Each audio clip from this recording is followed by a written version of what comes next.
Hey everyone, and welcome. Today we're going to crack open the Personal Finance Toolkit. Our whole goal here is to take these concepts that seem super intimidating and turn them into practical, everyday tools that you can actually use. So, let's get right into it.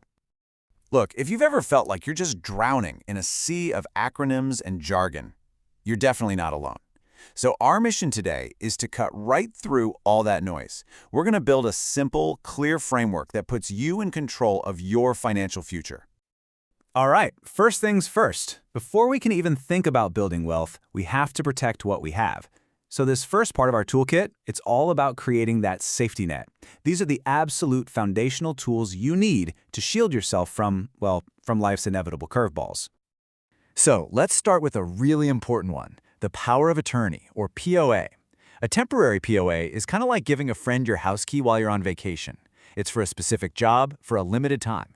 But an enduring POA, now that's a whole different beast. It's a critical long-term planning tool. It makes sure that if you're ever unable to make decisions for yourself, someone you trust can step in. That's why they call it enduring. It lasts, even if your capacity to make decisions doesn't. Now, it's really easy to get this next one confused with a power of attorney, but they're for totally different things. An advance directive, or a living will, is exclusively about your healthcare. This is where you state your wishes on medical treatments if you can't speak for yourself. So remember this simple rule. POA is for your finances, an advance directive is for your health. A great safety net isn't just a pile of documents. It's a smart strategy for handling risk. And there are really only 4 ways to do it. First, loss prevention. That's just trying to stop bad things from happening in the first place. Then you've got loss control.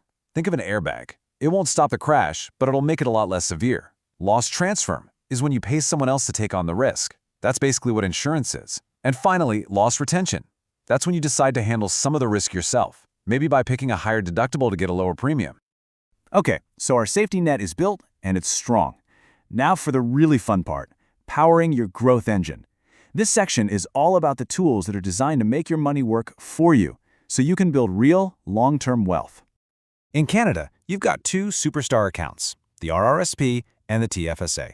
And getting the difference is, well, it's everything. With an RRSP, you get a tax break on the money you put in today. The catch? You'll pay tax on it when you take it out in retirement. The TFSA is the complete opposite. You put in money you've already paid tax on, but then every penny it earns and every penny you withdraw is completely tax-free. So the big question you have to ask yourself is, do I want my tax break now or do I want it later? All right, let's talk about what growth really means. So let's say you find a great investment, and it's earning you a solid 3% return every year. Sounds pretty good, right? You're making money. But then, here comes the silent killer of wealth, inflation. So while your money is growing by 3%, the cost of everything else, groceries, gas, you name it, is going up by 2%. And that quietly eats away at how much your money can actually buy. And this brings us to probably the most important question in all of investing. Once you factor in the rising cost of living, what's your actual gain? Are you really moving forward? And here's the answer. That 3% return, it's not really 3%. After you subtract that 2% inflation, your actual real buying power has only gone up by about 0.98%. Understanding this idea, your real return, is absolutely crucial if you want to make investments that actually build wealth. Just having a bunch of tools isn't enough. You could have the best tools in the world, but without a plan, a blueprint. You're not going to build anything. This part is all about the structure, the plan that shows you how all these pieces fit together.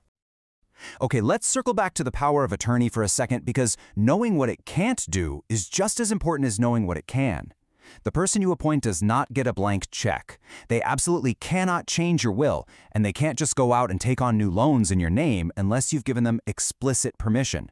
It's a powerful tool for sure, but it has very clear limits. A huge part of any financial blueprint is credit.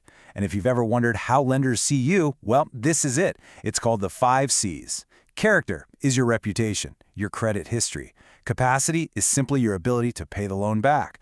Capital is the money and assets you already have. Collateral is something you pledge to secure the loan. And finally, conditions are the big picture things, like the economy.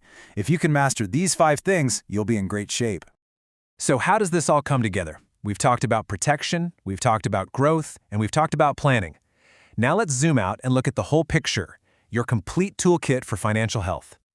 To keep this whole toolkit organized and make sure your blueprint is clear, There are two documents every single investor should have. First, a net worth statement. It's a simple snapshot, what you own minus what you owe. Second, an investment policy statement, or an IPS. This is your personal rulebook for investing. It lays out your goals and your strategy to keep you from making emotional decisions. And here it is, the whole system at a glance. You've got your legal safety net with POAs and directives, your wealth engine with RRSPs and TFSAs, your four-part strategy for risk, and the big ideas that guide everything, always thinking in terms of your real return after inflation, and always knowing how lenders see you with the 5 C's. This is your complete financial toolkit. So, we've laid out all the tools. We've even given you the blueprint. The power is officially in your hands. The only question left is, what are you going to build first? Thanks for joining me.